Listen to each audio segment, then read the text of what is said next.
Hello dear students, आइए Umashankar Nirmalkar, assistant professor, Bharti college of pharmacy. Today we will discussing about cell injury. What is cell injury? Cell injury का मतलब समझ में आ रहा है। यहाँ पे हम बात कर रहे हैं इंजरी की जो आपके सेल्स में होती है। सेल्स का मतलब आपकी पूरे ह्यूमन बॉडी, आपकी inside the body, outside the body, पूरे चीज का जब स्टडी आपको कोई भी डिसीज कंडीशन होता है तो उस कंडीशन को हम बोलते हैं तो आपका वो डिसीज है सेल इंजरी। ठीक है, सेल इंजरी की बात करेंगे तो हमको सेल इंजरी का मतलब है it is alteration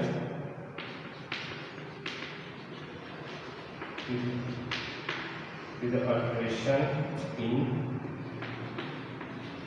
cell structure, alteration in cell structure और bio chemical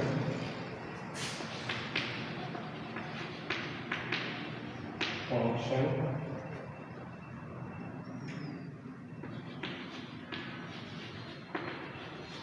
resulting from stress that exceed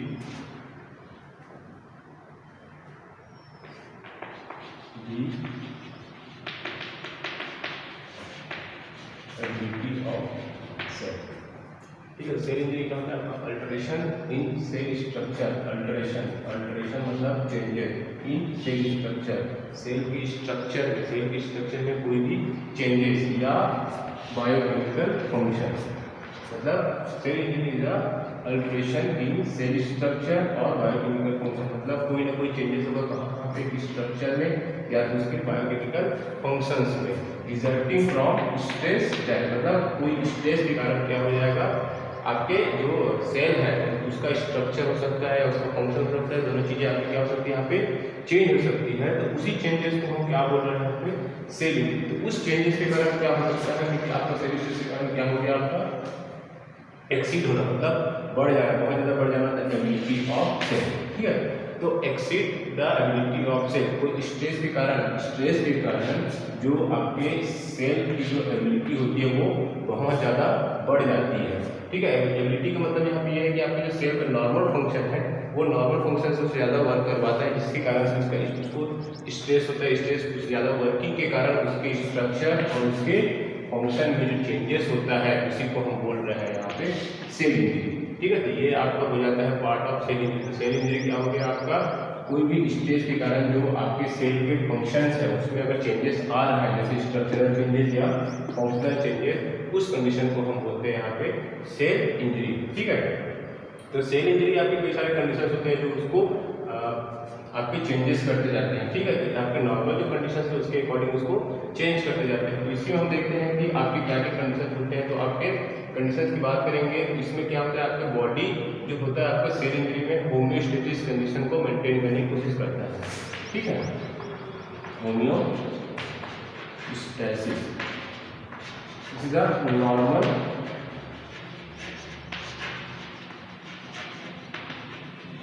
functional phenomenon.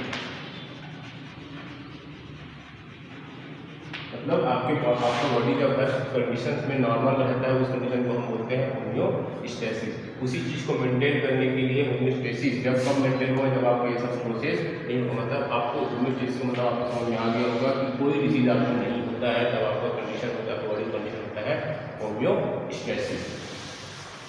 अभी हम बात करते हैं सेल इंजरी का। सेल इंजरी आपका क्या हो गया कि आपके कोई भी स्ट्रेस के कारण आपके जो सेलुलर फंक्शन या सेलुलर स्ट्रक्चर है उसमें कोई चेंजेस आता है तो उसको हम बोल रहे हैं सेल इंजरी। ये आपके दो टाइप्स के होते हैं, types of cell injury.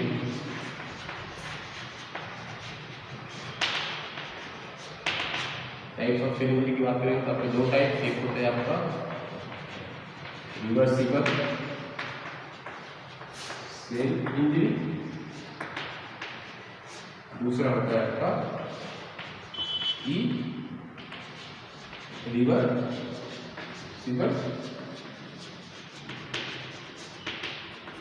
Cell injury. तो यहाँ पे आपको नाम समझ में आ रहा होगा कि यहाँ पे आपका एक रिवर्सिबल सेल इंजरी है, दूसरा आपका इरिवर्सिबल सेल इंजरी है।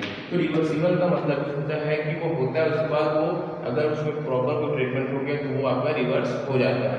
इसी को रिवर्सिबल सेल इंजरी का मतलब होता है कि आपका ट्रीटमेंट, सही ट्रीटमेंट मिलने पे आपका जो सेल है वो आपका वापस नॉर्मल फंक्शन करने लग जाता है, नॉर्मल स्ट्रक्चर में कन्वर्ट हो जाता है। उस कंडीशन को हम बोलते हैं, अगर सेल को इंजरी हुआ आपके कोई बॉडी या कोई भी ऑर्गन में इंजर्ड, कोई भी बॉडी ऑर्गन या कोई भी टिश्यू जो इंजर्ड हुआ वो वापस ठीक हो जाता है, ट्रीटमेंट के कारण वापस ठीक हो जाता है, तो उस कंडीशन को हम बोलते हैं रिवर्सिबल सेल इंजरी। उसके बाद अगर हम बात करें आपके second, this is irreversible. Irreversible का मतलब होता है कि वो आप अगर एक बार इंजर्ड हो गया तो आपका ट्रीट नहीं होगा, उस कंडीशन को हम बोलते हैं इरिवर्सिबल सेल इंजरी। जैसे आपका दो कंडीशन होता है, नेक्रोसिस, दूसरा apoptosis. This is a irreversible cell injury. दोनों कंडीशन में आपके क्या हो जाते हैं, सेल का डेथ हो जाता है। सेल डेथ को ही हम क्या बोलते हैं यहाँ पे, इरिवर्सिबल सेल इंजरी। क्योंकि अगर एक सेल का डेथ हो गया, एक सेल का डेथ हो गया मतलब वो अपने वापस जो नॉर्मल स्टेज है उसमें नहीं आ सकते, इसी कारण इसको हम बोलते हैं इरिवर्सिबल सेल इंजरी। ठीक है, ये आपके दो टाइप्स होते हैं, आपका रिवर्सिबल सेल इंजरी और irreversible cell injury. This is a type of cell injury.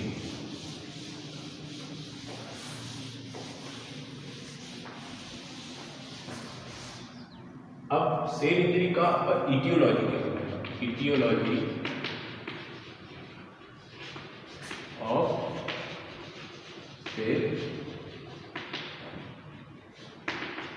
Injury. Aetiology means होता है आपका reason, what is the reason behind this cell injury. मतलब एक सेल इंजरी के लिए क्या क्या चीजें रिस्पॉन्सिबल हो सकती हैं, क्या क्या कारक हो सकते हैं, क्या क्या पॉजिटिव या क्या क्या कॉज हो सकते हैं। अगर हम इटियोलॉजी की बात करेंगे तो जैसे हम फर्स्ट देख रहे हैं यहाँ पे, अगर हम फर्स्ट देख रहे हैं दिस इज हाइपोक्सिया, सेकेंड देख रहे हैं आपका फिजिकल एजेंट,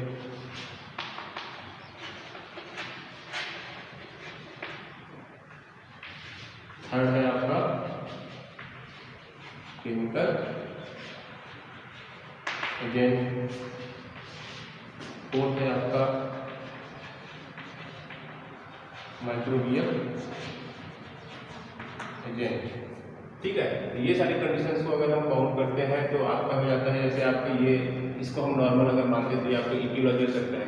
तो अगर हम हाइपोक्सिया की बात करेंगे तो हाइपोक्सिया का मीनिंग ये होता है आपका डिक्रीज लेवल ऑफ ऑक्सीजन। ठीक है, तो किसी पर्टिकुलर ऑर्गन में, अगर किसी पर्टिकुलर ऑर्गन में ऑक्सीजन की कमी हो रही है तो आपको सबको पता है, अगर पर्टिकुलर किसी ऑर्गन में ऑक्सीजन की कमी होगी तो वो अच्छे से फंक्शन नहीं कर पाएगा, डिक्रीज ऑक्सीजन लेवल। तो आपका कोई भी organ decrease function of organ. ठीक है, तो अगर बॉडी में ऑक्सीजन की कमी हुई, ऑक्सीजन लेवल क्या हो गया, डिक्रीज हुआ, तो आपको जो फंक्शनल, जो ऑर्गन का जो फंक्शनल वर्किंग, जो आपका वर्किंग जो फिजियोलॉजी है, फंक्शन, आप फिजियोलॉजी भी समझ सकते हैं, फिजियोलॉजी ऑफ ऑर्गन, तो वो फिजियोलॉजी की क्या हो जाएगी, आपका डिक्रीज हो जाएगा। ठीक है, तो अगर फिजियोलॉजी डिक्रीज हो गया मतलब अच्छे से आपको ऑर्गन काम नहीं करेगा, तो अच्छे से ऑर्गन काम नहीं करेगा मतलब वो भी आपका क्या है, this is a cell injury. ठीक है, अगर इसमें हम एग्जांपल देखें, आप एग्जांपल की बात करेंगे, एग्जांपल की बात करेंगे तो जैसे आपका होता है ischaemic heart disease, ischaemic heart disease.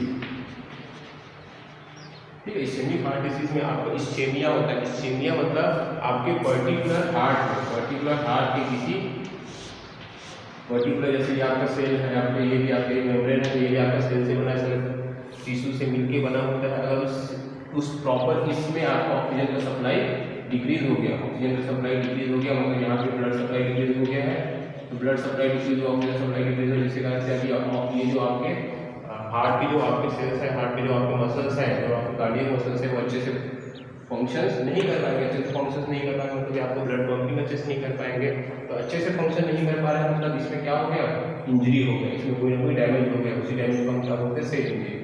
उस आपका डिसीज का नाम हो जाता है इस्केमिक हार्ट डिसीज, जिसमें आपका हार्ट जो है अच्छे से वर्क नहीं कर पाता, अच्छे से ब्लड पंप नहीं कर पाता। क्यों? क्योंकि यहाँ पे ऑक्सीजन की सप्लाई क्या हो गई, डिक्रीज हो गया। उसी डिक्रीज ऑक्सीजन सप्लाई को हम क्या बोलते हैं, यहाँ पे हाइपोक्सिया बोल रहे हैं।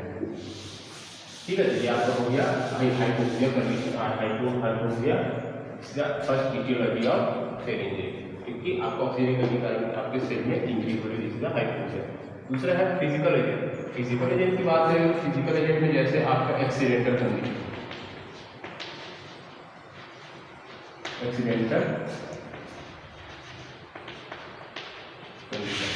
एक्सीडेंटल कंडीशन का मतलब आपको समझ आ रहा है कि due to any types of accident, road accident, any type of कोई ट्रॉमा, चाहे burning condition, this is a physical agent. तो जैसे एक्सीडेंटल कंडीशन के कारण आपका रोड में एक्सीडेंट हो गया, किसी का रोड में एक्सीडेंट हो गया, तो उस कंडीशन में क्या होता है, आपके डैमेज हो जाता है, कोई ना कोई आपका ऑर्गन डैमेज ऑर्गन, उस डैमेज ऑर्गन को हम क्या बोल रहे हैं यहाँ पे, सेल इंजरी।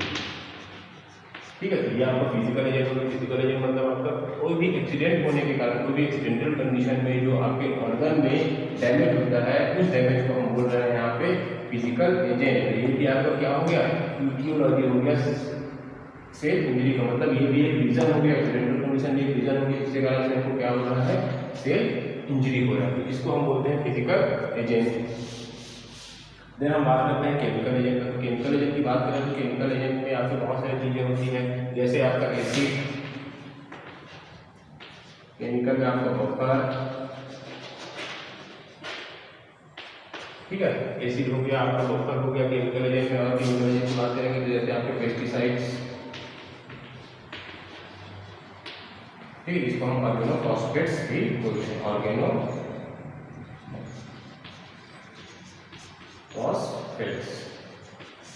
ठीक है, तो एसिड की बात करेंगे तो एसिड में आप लोग जान ही रहे हैं, जैसे HCl होता है, आपका H2SO4 होता है, फॉर एग्जाम्पल अगर ले रहे हैं तो इस कारण से भी अगर आपके किसी भी स्किन में, किसी भी ऑर्गन में, अगर किसी भी आपकी बॉडी किसी पार्ट में अगर एसिड आपका कॉन्टेक्ट में आ गया, एसिड के कॉन्टेक्ट में आ गया, तो क्या हो जाता है, आपका डैमेज हो जाता है आपको पर्टिकुलर ऑर्गन। ठीक है, जैसे आपकी स्किन में आ गया तो आपका जो स्किन है वो क्या जाता है, जल जाता है। ठीक है, इसे बर्निंग कंडीशन, तो आपको किसके कारण बर्न हुआ है, एसिड के कारण। तो उस कंडीशन में भी आपका जो ऑर्गन डैमेज हुआ है वो भी आपको क्या है, सेल इंजरी है।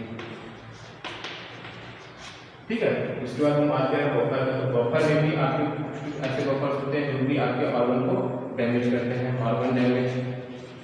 ठीक है, अगर बफर के कारण ऑर्गन डैमेज हो रहा है तो भी आपका अल्टीमेटली किसका पार्ट हो गया, सेल इंजरी का पार्ट हो गया। अब पेस्टिसाइड्स में आपका ऑर्गेनोफॉस्फेट्स।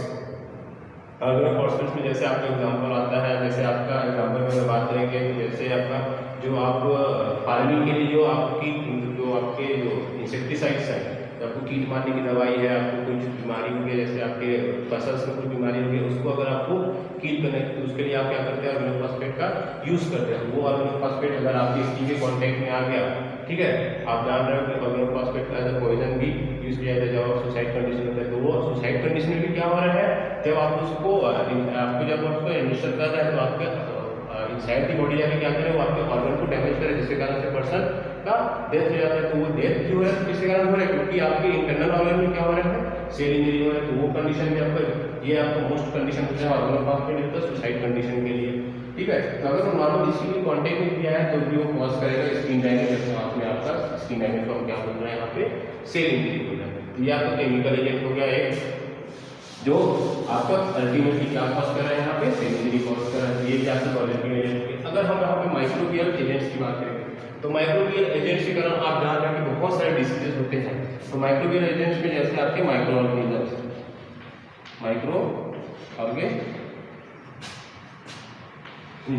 ठीक है, जैसे आपका वायरस, बैक्टीरिया, फंगाई, और माइक्रो ऑर्गेनिज्म और भी यहाँ पे।